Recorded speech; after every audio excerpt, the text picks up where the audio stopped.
You're listening to I Love Old Time Radio with your host, Virtual Vinny.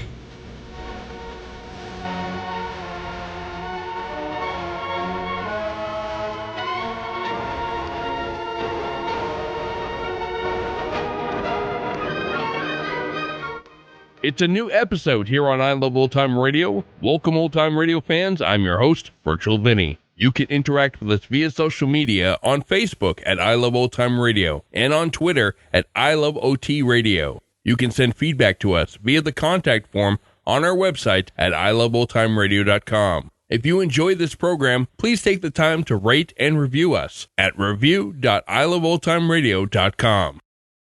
I Love Old Time Radio produces a new show every Monday through Friday, each day with a different theme. Wednesdays are all about detectives, like Detective Danny Clover on Broadway Is My Beat. This episode originally aired on August 4th, 1949, and this is called The Dr. Robbie McClure Murder Case. The FBI in Peace and War, ordinarily heard at this time throughout the year, is taking its usual summer vacation and will return to CDS 4 weeks from tonight on September 1st. Broadway's My Beat. From Times Square to Columbus Circle. The gaudiest, the most violent, the lonesomest mile in the world.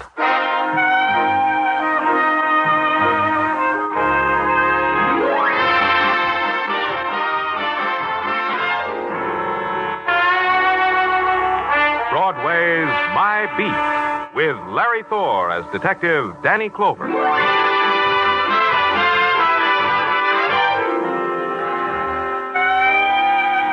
Broadway. It's a promise you make to yourself in some dismal part of your life, or it's a name you say like a curse. It's a place of golden women and mirrors of chrome, or it's a beggar who will tear off a piece of his soul for a cup of coffee. It's anything you want, any time you want it. And it's My Beat. By 9 o'clock, police headquarters had settled down to its nighttime routine. So far, business was slow. I was sitting in my office straightening out the detail sheets that always accumulated on my desk. Lieutenant Clover, good evening, sir. Well, Dr. McClure, Dr. Robbie McClure. It's a pleasure to see you. Sit down. Sit down. Thank you. Thank you, Lieutenant. Hey, what's the matter? What's the matter, Doctor? You look pale. Well, I could give you all the clinical reasons for the way I look. Now, Lieutenant. Let me get you something, Doctor. I'll be right... No, wait, Lieutenant. Last month, there was a shooting. It's not that I want to confess to. It's the thing about... you should know about... Last month, a murder that the police never solved. Daddy, I don't want that to happen to me. I don't want that... Dr. McClure. Dr. McClure. Sergeant Tartaglia. Yeah, Danny. Come here. Yeah. Well, what's the trouble, Danny? Close the door. Well, what's all... Well, Danny, what's the matter with Doc McClure? He's dead. What? Flip his coat aside. You'll see why. Oh, Danny. From the size of the wound, I'd say it was from a .22 fired from up close. Tartaglia. Yeah? Call downstairs and tell him about Dr. McClure. Then get a detail to find out everything you can about the doctor. Friends, relatives, bank account, everything. Right. And in the morning, I want the files on every murder that happened about 30 days ago. Unsolved murders. On my desk in the morning. Right. Good. I'll see you. Now, where are you going, Danny? I'm going to wind back McClure's life. I'm going to find out why he had to die.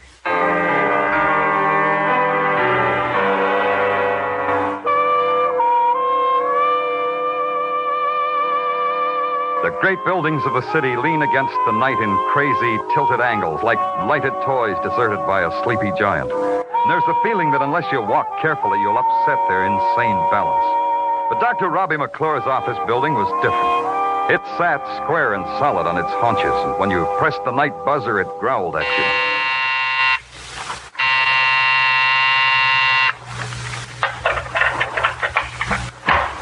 Well, sure, my mare, but ain't Danny Clover the Torbert. Canter in, me boy, canter in.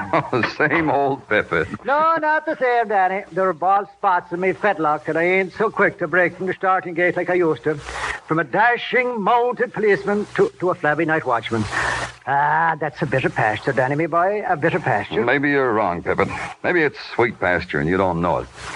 Pippet, you know Dr. Robbie McClure, don't you? Sure I do. A great surgeon. But what a waste. How do you mean? Sure he was a genius. Sure, should have been a veterinarian. What else would I mean, Danny? What else, of course.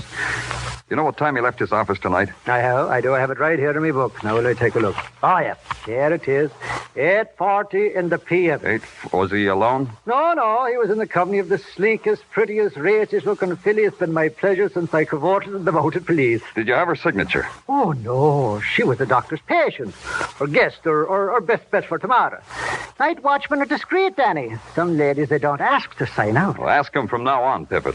Huh? I mean it. Have you got any idea where they went? No, Danny, but they took a cab from that hack stand out there in front. Did you see whose cab they took? Yes, I did. I opened the door for them. They took Irv Newman's cab. If you want Irv, you'll probably find him at his home. I know those hackish skittles, you know. Well, thanks, Pippet. If you get a lump of sugar in the mail, it's from me.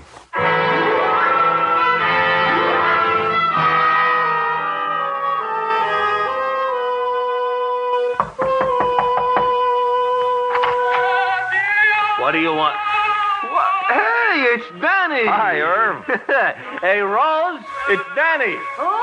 Danny Clover of New York's finest. So he's going to help me wash the dishes already? Pay no attention to Rose, Danny. She's moody tonight.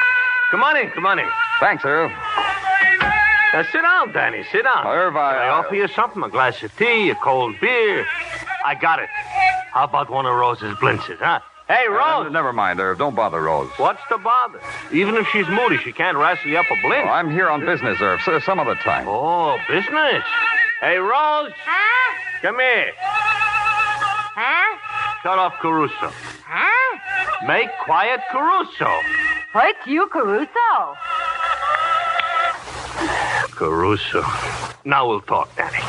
What kind of business brings you down here to Orchard Street, the land of the knish and the bagel? Pippet told me you drove Dr. McClure somewhere tonight, Irv. Where'd you drive him?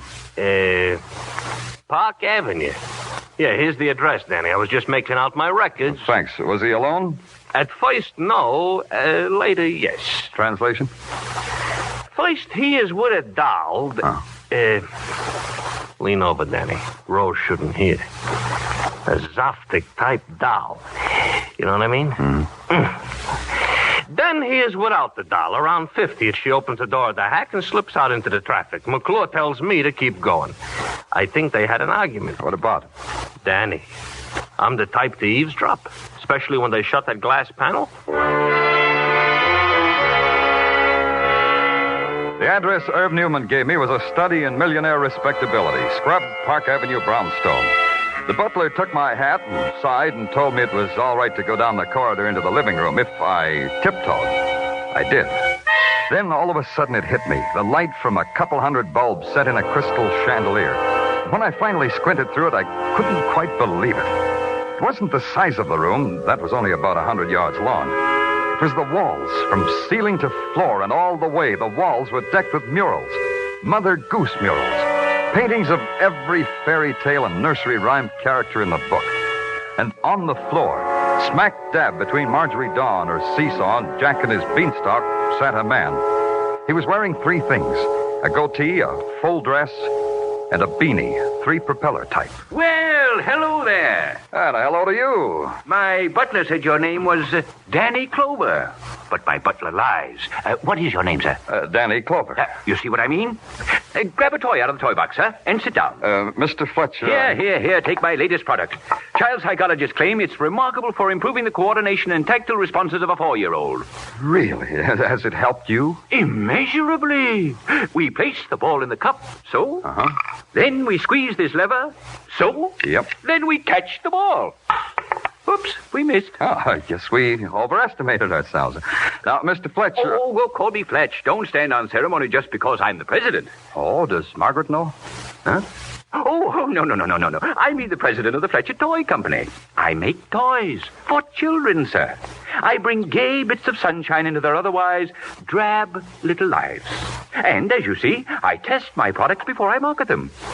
Incidentally, sir, what is your business? Police. Police? please. Stop your screaming. You'll wake up Snow White over there. Sir, what right have you to be in my house? Technically none, Mr. Fletcher, but there's a little matter of... A matter of invasion of privacy. What do you want? Was Dr. McClure here this evening? Dr. Robbie McClure. In a word, yes. Why was he here? I'm his patient.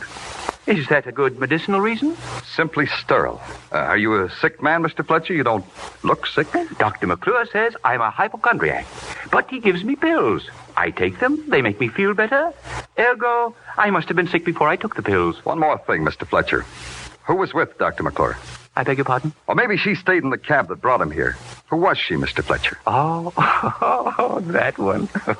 Yes. I peeked out the window and saw her waiting in the cab. Oh, beautiful, isn't she? Oh, striking.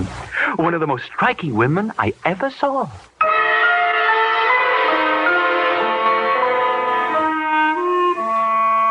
I blew at the top propeller in Fletcher's beanie, and then the butler came in and ushered me out in the downdraft. Lying must have been one of the little games they played in that $1 million house. Fletch said the butler lied. Then Fletcher lied about a girl he hadn't seen, a girl who was a question mark or an answer in the murder of Dr. Robbie McClure. If I was going to wind back McClure's life, I needed some sleep. All that got wound up were the sheets in my bed. And in the morning, I started it all over again in the good doctor's office. You're early. The doctor hasn't come in yet. You'll have to wait.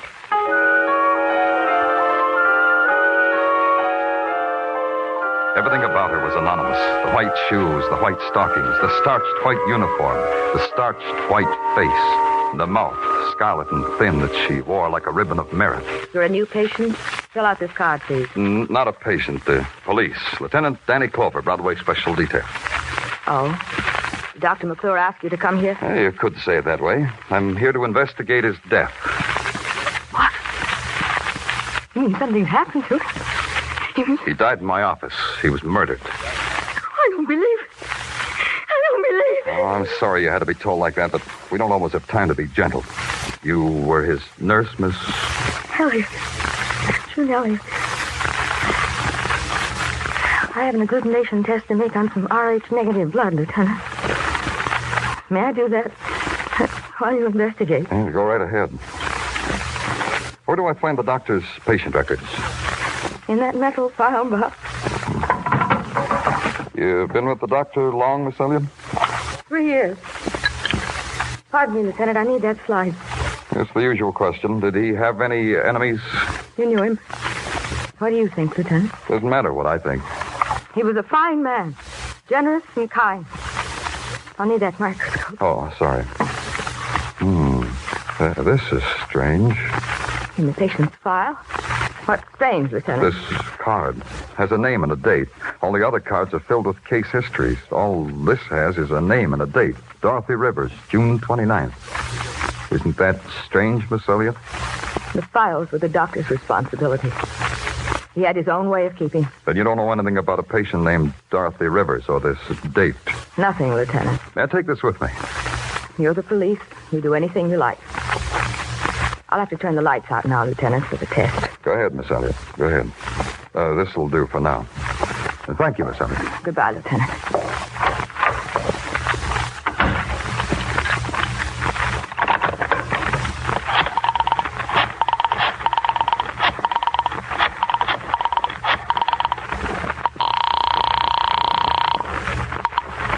Miss Rivers, Miss Dorothy Rivers, Dr. McClure's office.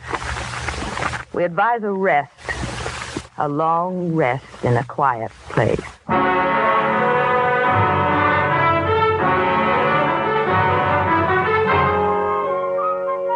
You are listening to Broadway's My Beat with Larry Thor as Detective Danny Clover.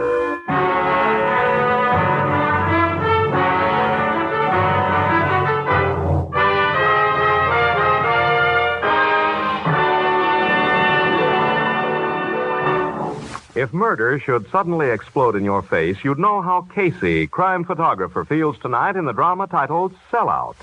That's exactly what happens to Casey. A routine newspaper case suddenly erupts into a savage murder mystery, which requires the sharpest thinking and fastest action of the crime photographer to solve. Crime Photographer is yours for the listening every Thursday evening, as is the other thriller, Escape. Tonight, Escape brings you Leiningen versus the Ants. A top story of harrowing adventure on a top program. Remember Escape and Crime Photographer tonight over most of these same CBS stations. Now, back to Broadway's My Beat.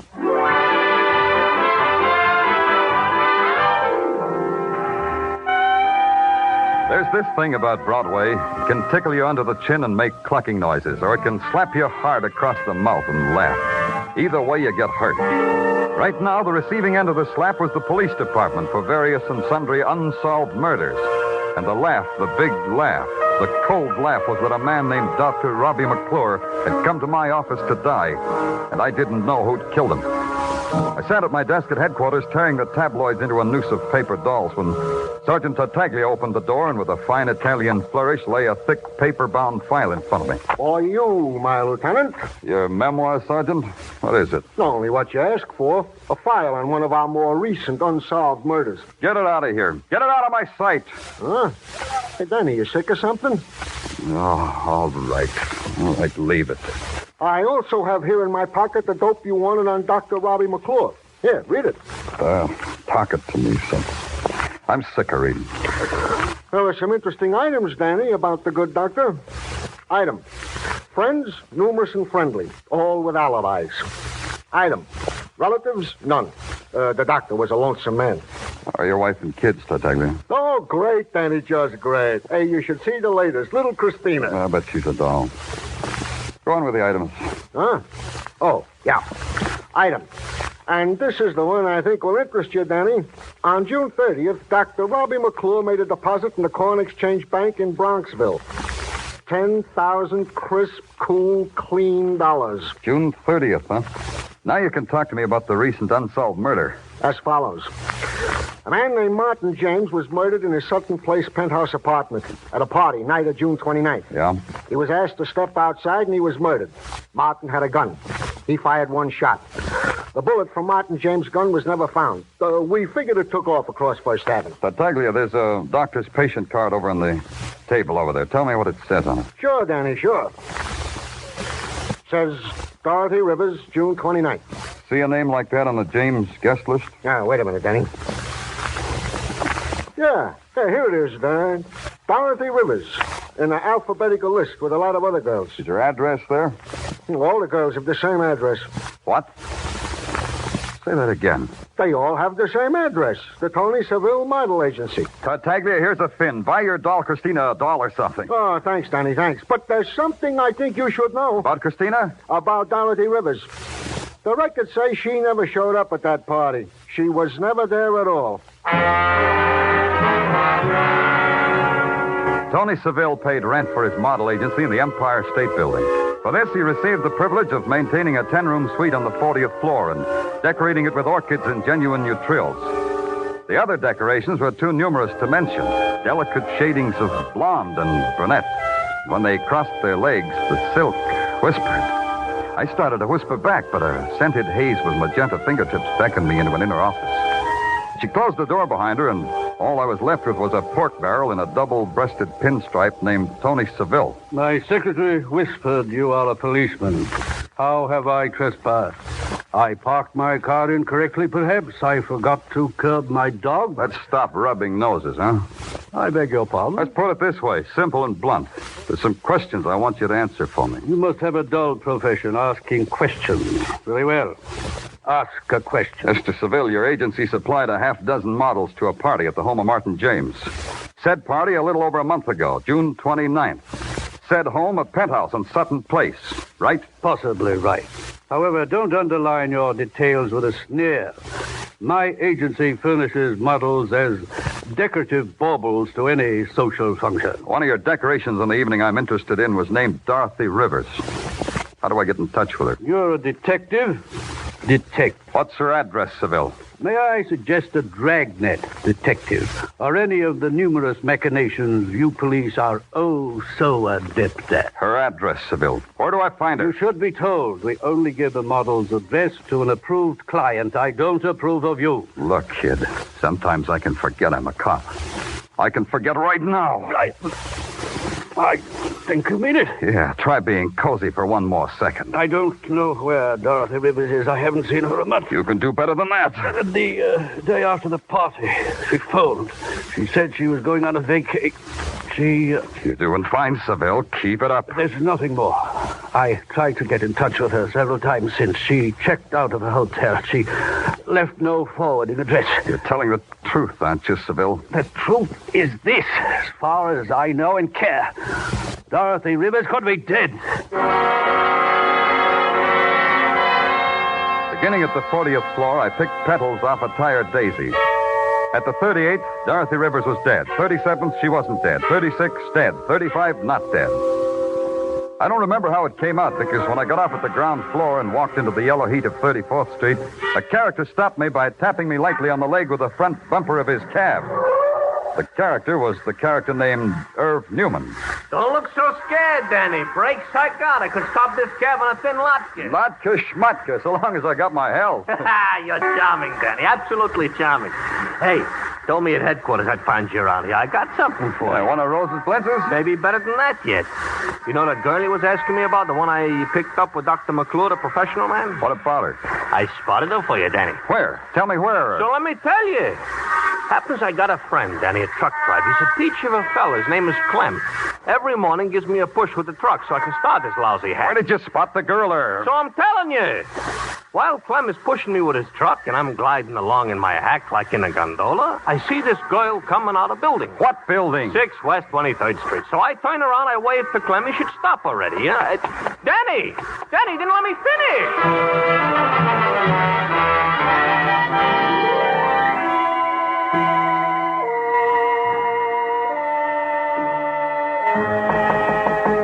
Yes, who is it? Miss Rivers?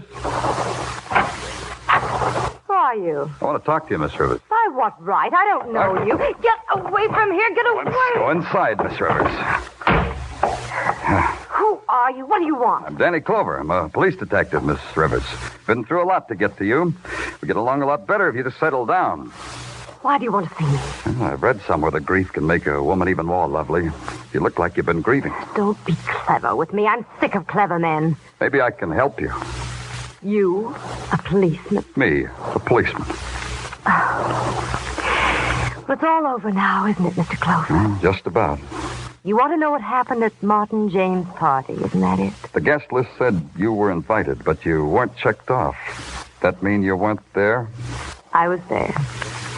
Through the back entrance, Mr. Clover, because he said that was the way it should be done. Who? What should have been done that way? Look, Mr. Clover, I'll tell you what happened. I owe it to myself to tell you what happened. I'm tired of paying.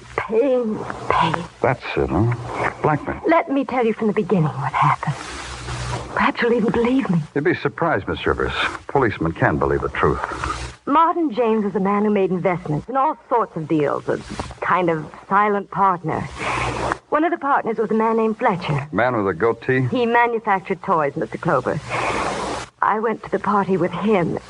Mr. Clover. What's the matter? Mr. Clover! The window! He's gone. Who was it? Who did you see? Oh, maybe you should have told me his name, Miss Rivers. Now you don't owe anybody anything.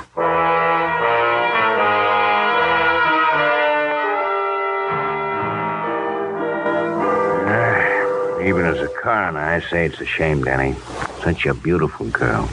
Shame. Yeah, it's a shame. What I've been waiting for is your report. Yeah, Dorothy Rivers. Age about 24. Bullet ended left sternum, pierced pericardium. That's the heart, Danny. Dead on arrival. That all? This girl was shot once before.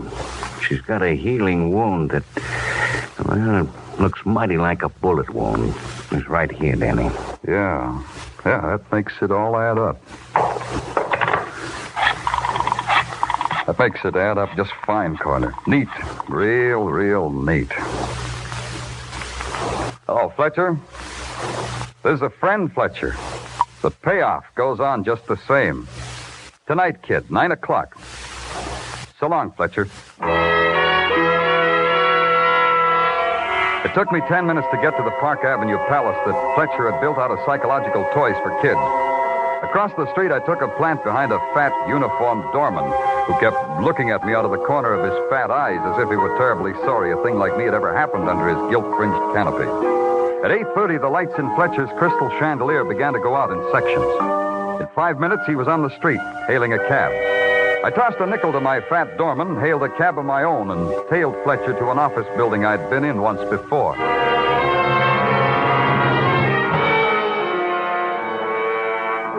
I watched him slip Tippett a bill and then walk down the corridor to a self-service elevator. I thought it'd be nice if he had company on his lonesome ride. He didn't. Police! Why am I constantly surrounded by police? Maybe because you bring sunshine into my drab life, Fletcher. You know how to work this thing? Well, of course.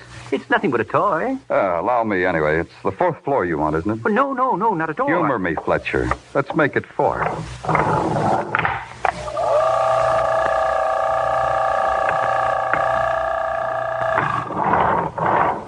Right down this hall, 438, Dr. McClure's office. That's where you want to go, isn't it, Mr. Fletcher? There are obviously some titillating gyrations going on in that mechanical policeman's brain of yours.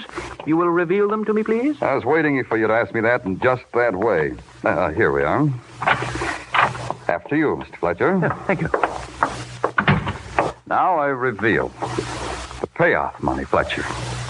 Give it to me. Of course. I see. I thought it was curious that I should have to keep paying blackmail to a dead man. Dr. McClure is dead, isn't he? The money, Mr. Fletcher. It's hard for me to say please. Well, here you are. $1,000. You want it weekly, I presume, just as I paid it before? That's cheap, isn't it, Fletcher, to buy off the electric chair? It's quite a toy, too, I hear. Yes, quite. Then you know, of course, that Dorothy Rivers and I murdered Martin James. Uh-huh. Oh, he deserved it, you know. He swindled me out of a good deal of money. What was Dorothy Rivers to you?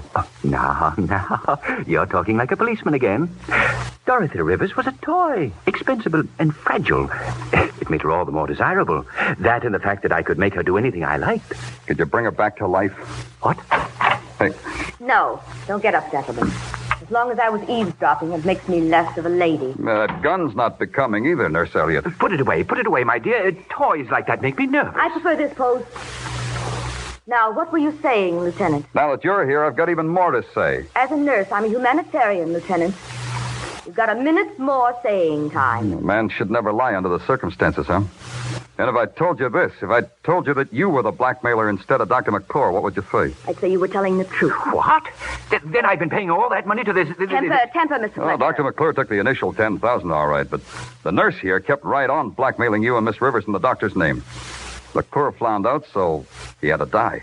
All through, Lieutenant. Not quite, nurse. After the blackmail, you had to kill Miss Rivers because she was about to talk to me. Now, Lieutenant. One more thing. If you kill me, the payoff stops. Consider it, Miss Elliott. I got $1,000 in my pocket. Half yours, half mine. It could go on and on. We could still make Fletcher pay. Think about it, Miss Elliott. Put the money on the table, Lieutenant. Half yours, half mine. All right. On the table. Thanks. I'll take mine, Lieutenant. Now. Yeah, now, Nurse Elliott. I'll kill you! I'll kill you! Put your arm, Nurse. Drop it. Drop the gun. Yeah, thanks. I'll lift it up for you, Lieutenant. I'll get the gun. Lift this, Fletcher. Got any smelling salts for Fletcher, Nurse?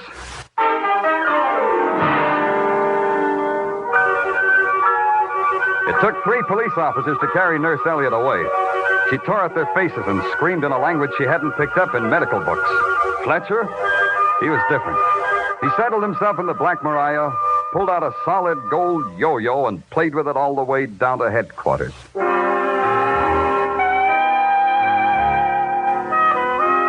Broadway's happy now.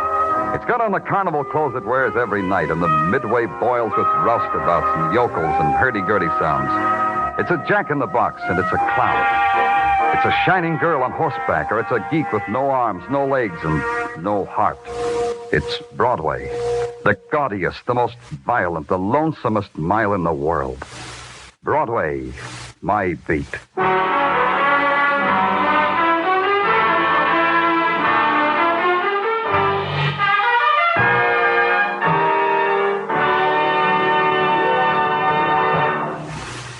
Broadway's My Beat, with Larry Thor as Detective Danny Clover, is produced and directed by Gordon T. Hughes, with script by Morton Fine and David Friedkin. Musical direction is by Lud Gluskin. Be sure to join us next week, same time, same station, for Broadway's My Beat.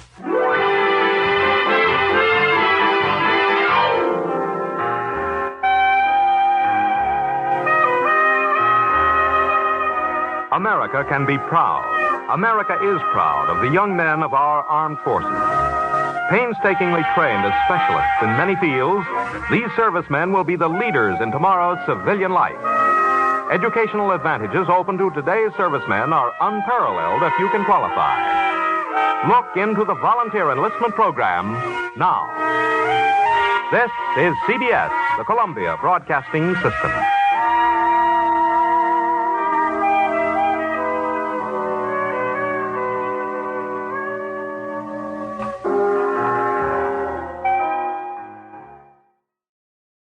You're listening to I Love Old Time Radio with your host, Virtual Vinny. Welcome back. Blackmail plus greed seems to always equal murder. And that's going to do it for our program. You can find I Love Old Time Radio on iTunes, the Google Play Store, Stitcher, Spotify, and on our website at iloveoldtimeradio.com. You can also listen to us on your Alexa device through TuneIn. Please take the time to rate us and leave a review as well. Like us on Facebook at I Love Old Time Radio. Follow us on Twitter at I Love OT Radio. Comments and questions can be directed to our website at iloveoldtimeradio.com. If you'd like to help support this show, you can do so at support.iloveoldtimeradio.com or by joining our Vintage Radio Club and get an extra episode a week. Tomorrow it's another episode of The Bizarre World of Arch Obler on Lights Out, and join us next Wednesday for some more on Broadway is My Beat. For iloveoldtimeradio.com, this is Virtual Vinny signing off.